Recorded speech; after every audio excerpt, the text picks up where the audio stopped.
Welcome back. Today I wanted to post a quick video on sort of a crystals 101. I've been wanting to make a video about this for a long time. I really enjoy having crystals and I buy them all the time because I can't help myself. So here is an example of a crystal if you don't already know, and I'm sure you do because you live on this planet. But this is an example of a citrine. And you can get them like this, where they're still in the rock formation. That's called a geode. Or you can get them raw, or you can get them tumbled.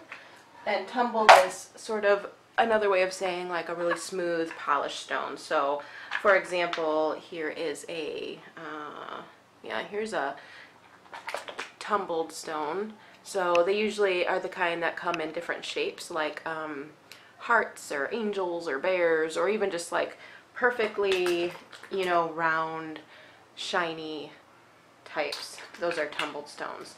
You can get them in shapes like these that are wrapped, and see it's kind of got this cone shape to it. And then you can get raw, which are sometimes still partially in the geode, like this amethyst. Or they're just sort of a rough looking, kind of sharp look to them.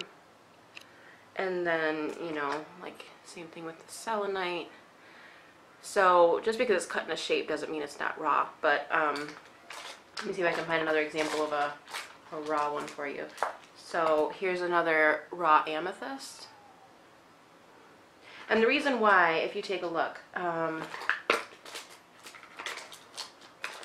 I have 3 different kinds of amethyst. And the third one I don't have on me right now. But if you look, these are both raw, but you can see the colors are significantly different. And the reason for that we'll get to is a difference in the molecular structure. So, how crystals are formed, number one. So, the crystals are formed by when liquids cool and then they harden under immense pressure, and the molecular structure solidifies in a certain way and they become these crystals, and each crystal will have its own unique molecular structure.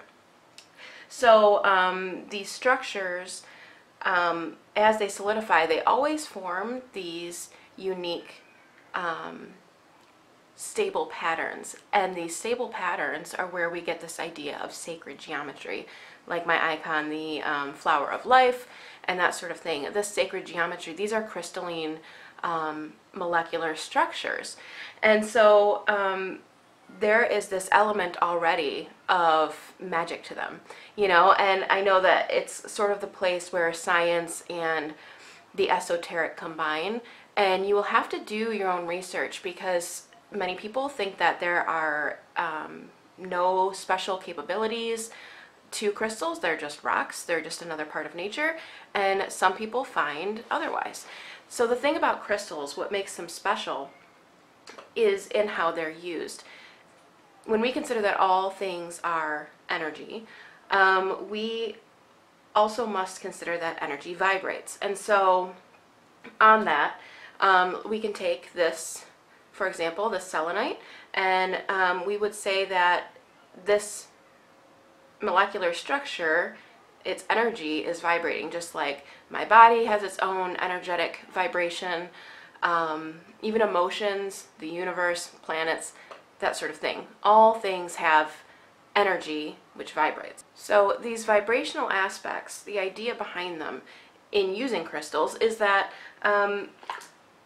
when we're, for example, holding a crystal, all things that vibrate around each other tend to try to match each other in vibration. And so when we're holding something that is high vibrational, which this molecular structure of crystals are high vibrational, then it sort of brings our vibration level up to match it as much as possible. And so this is why people are drawn to crystals. So things like this lepidolite, this is going to be, for example, something someone might use for anxiety. And the idea is that it will bring down your low vibrational emotional pattern and sort of raise it to match this higher vibrational level of the crystal. So let's talk about various uses for crystals. Crystals can be used for ritual or spell work. Sometimes we like to, say for example, using black stones. Black stones like onyx, shungite, obsidian are used to protect. They're used to also create a grounding force, different things like that. When you know the individual properties of certain stones, you can use them to your benefit during ritual or spell work.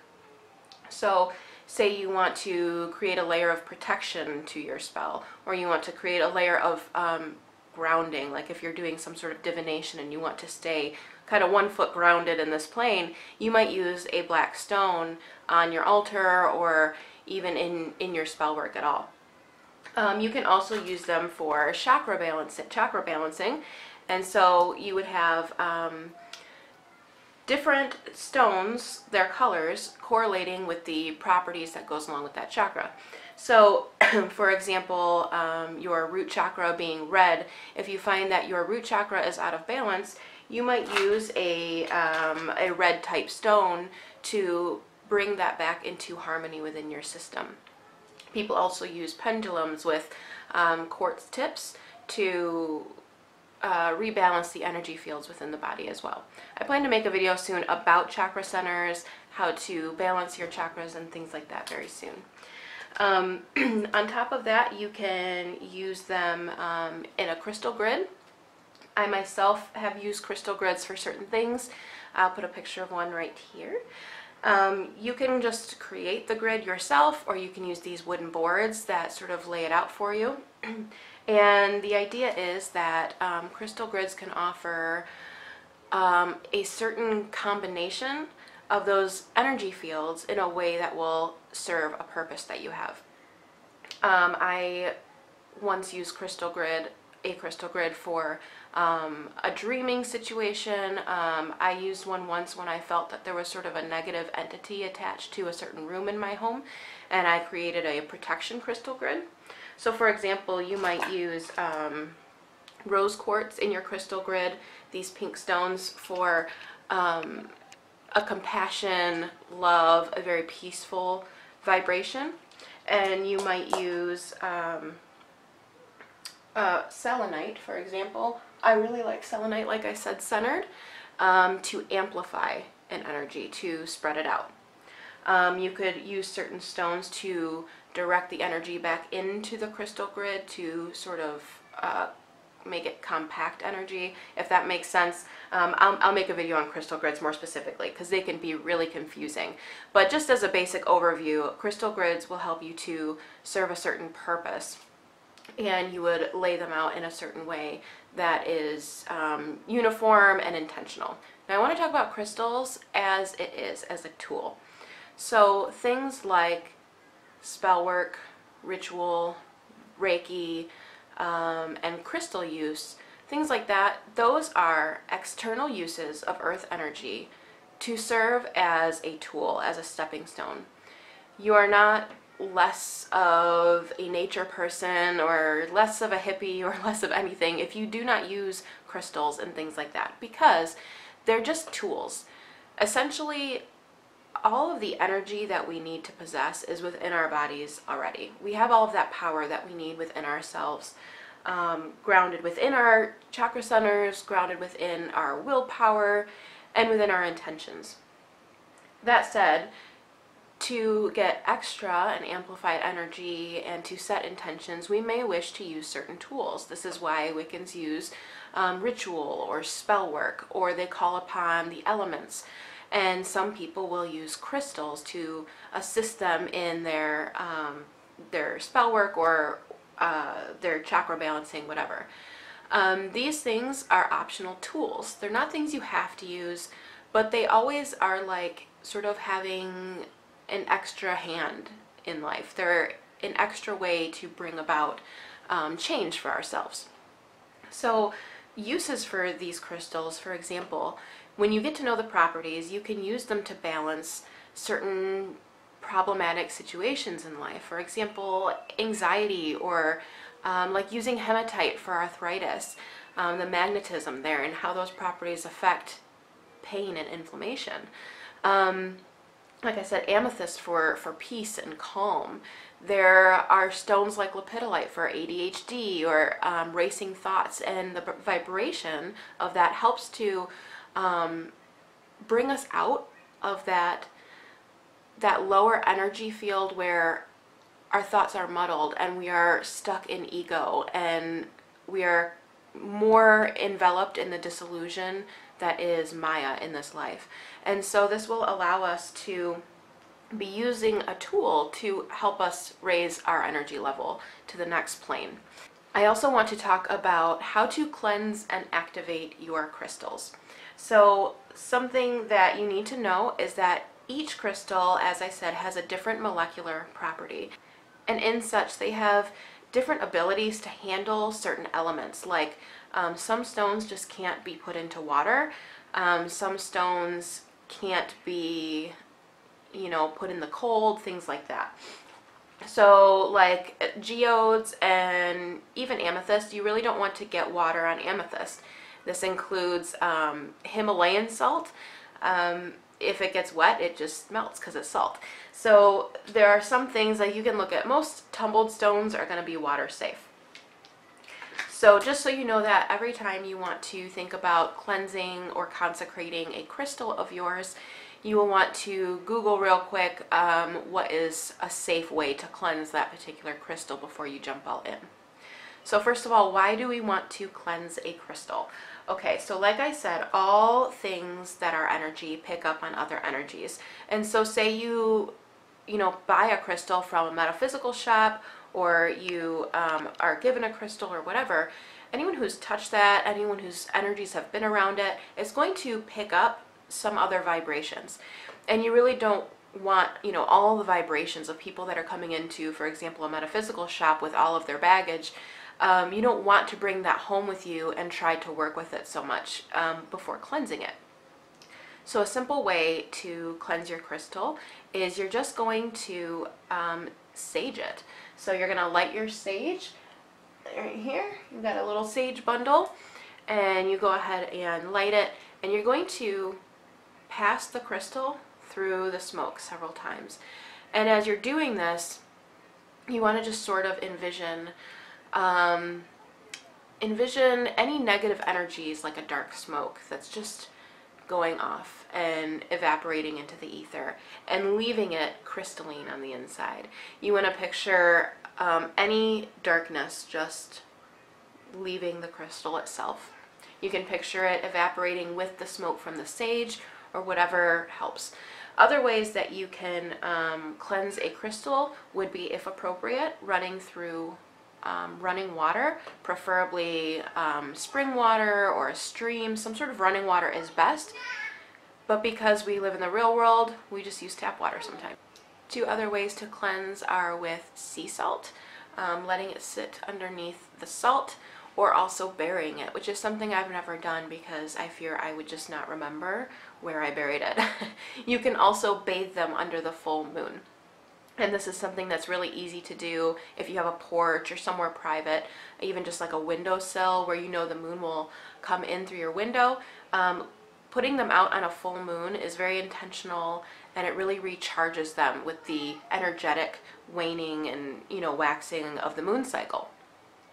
So those are some ideas for cleansing your crystal. Lastly, you can also activate your crystals, and this is something that you want to do because activating them is equivalent to putting your intention for them into your crystal. So for example, I have this blue kyanite, okay? So say I am using this for a cord cutting ritual, and I know that ahead of time. I don't want to bring in the energies from the last time I used my kyanite. Say I used it for a crystal grid for protection or whatever. I want to cleanse it before each specific use. So once I've done that, I know I want to use it in a new setting, so I want to activate this crystal. So there are many ways to do this. You don't have to do it at all, but I think that the more intention we put into life, the better. So something that I like to do is I just sort of meditate on it. I hold this stone in my hand, I take deep breaths, and I also like to do this meditation to binaural beats. And if you like, I can make a video on that too. But I like to do meditation music basically, and binaural beats that will allow me to sort of focus on those vibrations I'm trying to put out. So I'm meditating on this after I've cleansed it, and I focus on my intention. So say I'm using it for a cord cutting ritual. So after I've taken my breaths and my mind is clear, I'll focus on my intention. And then after that, I might, and I know it sounds crazy, but ask the crystal if it is able to help you in this cause. And I say that not because it necessarily has a mind of its own, but because universal consciousness is smarter than us, and you will feel a block. I promise you, you will. You will feel a block if a certain stone that you've chosen is not right for what you need it to do. And I say that in that I have tried to activate a stone or two here and there for a certain purpose, and when I try to put that intention into it and I ask, will you serve me in this purpose? And I feel like a block. You know, you just know. You know that it doesn't want to. Sometimes it's more hesitant, which to me means you need to meditate with it some more. And there are other stones where you ask it and immediately it just feels right. And so I say this because each crystal has different properties. One amethyst is going to be different from another amethyst in some ways. Some stones are just not going to be right for you, especially for different situations. This might work for one cord cutting ritual, but might not work for another. You know what I mean? So it might also not work because you didn't cleanse it the last time, or what have you. I personally have been working with a lot of blue stones lately because I've been working on centering my Vishuddha chakra. So that is the throat chakra, the center of communication. And that's something that I've been working on a lot. So I have quite a few blue stones. But that doesn't mean that one blue stone is going to work the same as another for a particular purpose that I need to work on that day. So once you have that crystal activated, you are ready to use it for whatever individual purpose. You can wear it as jewelry, or, you know, earrings, necklaces, rings. You can use it in spell work. You can just leave it around your house. I in particular used this amethyst and the moonstone I showed you earlier, this one. I used these two in combination, and occasionally along with my shungite. I used it to help my daughter sleep. And the day I started using the amethyst, the moonstone, and the shungite at bedtime, she passed out. And I mean, it was the first time ever, but she like slept through the night that night. It was incredible. Literally in her life, the first time ever she fell asleep on her own and slept through the night was when I used crystals. And so I used them. That was like the day I became a believer, was when she was a few months old and, you know, couldn't sleep. Now I want to add how to choose a crystal as well. When I'm at the crystal shop and I'm looking for something in particular, I might already know what color stone I want, or what type of stone I want, and there will be a giant bowl full of all of the same stones. And so even though I look like a crazy person, this is how I do it. I will go over to the bowl and I will keep my eyes closed, trying to be non-respective of how they appear on the outside. Because there might be one crystal that is aesthetically more pleasing or is super pretty for one reason or another, and the one that serves you is actually the ugly duckling or something. So say this is your bowl of crystals at the crystal shop. I will just keep my eyes closed and put my hand over it and work my fingers over this bowl. And inevitably there is always at least one that strikes me right away as being warm to the touch, or it will make my hand tingle. And this, if you're thinking of your intention for it, if possible, or if you're thinking of, say you're buying it for someone else, which I have done, if you're thinking of what that person's need is or why you're buying it for them, if you are being intentional about your choosing, there will be one that will sort of warm your hand. And you will know that that is the right stone for you, in my opinion. So I want to also add in lastly some book recommendations. So you'll want to, if you want to get into crystals, you'll want to pick up a copy of the Crystal Bibles. There are a few volumes of this, and they are by Judy Hall. You can pick up these, as they will tell you all of the correspondences, what elements they work with, what colors they are, what chakras they work with. And so then also you'll enjoy this if you're looking for book recommendations. This is a book that I just adore, and I got it as a Yule gift from my partner. This one is called Crystal Muse, and this is by Heather Askinosi and Timmy Gendro, and this has beautiful photographs, and it talks about different ritual uses, and they are not really any sort of pagan ritual or Wiccan ritual. They're more just like New Age ritual, I guess. I don't really know how to describe it, but they're conscious rituals. And there are different descriptions of how stones will help you, different stones you can use for certain things, and how to do that ritual. This is a gorgeous book. So if you're looking for ritual uses, definitely recommend this. It's not really a cheap book. I think it was about $21 or $22 for the hardcover, but I think they may have it as softcover too. I'm not too sure. But also check your local library, and you can pull out some of your favorite ritual uses from there. So if you have any other questions about crystals, I'm still trying to figure out how to fit in everything I want to say into videos and not make them super long. So if I skipped over or missed something, comment down below and I will do my best to answer. Or if you have any suggestions for me, by all means, let me know and comment what your favorite crystal or gemstone is. Thanks for watching.